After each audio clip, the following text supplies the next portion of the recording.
হে hi everyone, সকলে কেমন আছো? দুদিন ধরেই ভাবছিলাম যে একটু মেলায় ঘুরতে যাব, রথের মেলাতে। কিন্তু বিকালবেলা করে যে এত বৃষ্টি হচ্ছে তার জন্য আর যাওয়াই হয়ে উঠছিল না। তো আজকে বিকালে বৃষ্টিটা প্রায় ছিল না বললেই চলে, তাই বেরিয়েছিলাম একটু মেলায় যাব। আমাদের এখানে পাশেই নকতলাতে রথের মেলা হয়, তো সেখানেই গেছিলাম। গিয়ে দেখি মেলাটা প্রায় বসেনি বললেই চলে, হয়তো বা এরকমই বসে, শুধুমাত্র রথের দিনই ভালোভাবে বসে। তো প্রথমে গেছিলাম কাঠের তৈরি জিনিস পাওয়া যায় এরকম একটা দোকানে। তো গিয়ে প্রথমে কমটা নিয়েছিলাম আর 2-3টে জিনিস নিয়েছিলাম, সেই ক্লিপগুলো নেওয়া হয়নি। তারপরে পাশে চীনামাটির জিনিস পাওয়া যাচ্ছিলো, কিন্তু এগুলো খুব একটা দরকার ছিল না, তার জন্য নেওয়া হয়নি। বাচ্চাদের খেলনা তো মেলাতে পাওয়া যাবেই। আর পাশেই একটা ব্যাগের দোকানে 100 টাকা করে খুব সুন্দর ব্যাগ পাওয়া যাচ্ছিলো। এই প্রিন্টটা আমার খুব ভালো লেগেছে, তাই এটা নিয়েছিলাম।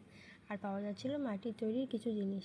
আর রথের মেলাতে তো গাছ পাওয়া যাবেই, এখানে অনেক নানান ধরনের ফুলের গাছ পাওয়া যাচ্ছিলো, কিন্তু আমার মনে হয় এখান থেকে গাছ নেওয়ার থেকে যে কোনো নার্সারি থেকে গাছ নেওয়াটাই ভালো।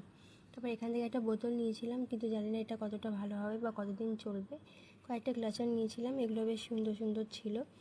আর দেখো এই কালারফুল যেই ফ্লাওয়ারগুলো পাওয়া যায় না প্লাস্টিকের, খুব সুন্দর ছিল, কিন্তু খুব সুন্দর ছিল এই ফ্লাওয়ারগুলো। তারপরে গেছিলাম একটা কাপ প্লেটের দোকানে, এখানে খুব সুন্দর সুন্দর প্লেট পাওয়া যাচ্ছিলো, কাপও পাওয়া যাচ্ছিলো।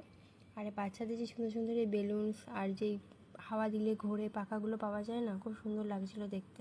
তারপরে গেছিলাম একটা জুয়েলারির দোকানে, কিন্তু এখানেও আমার বিশেষ কিছু পছন্দ হয়নি, তাই নেওয়াও হয়নি। তারপরে খেয়ে নিয়েছিলাম একটু ঘুগনি। এটা খেয়ে বাড়ির জন্য জিলাপি নিয়ে তারপরে বাড়ি চলে এসেছিলাম।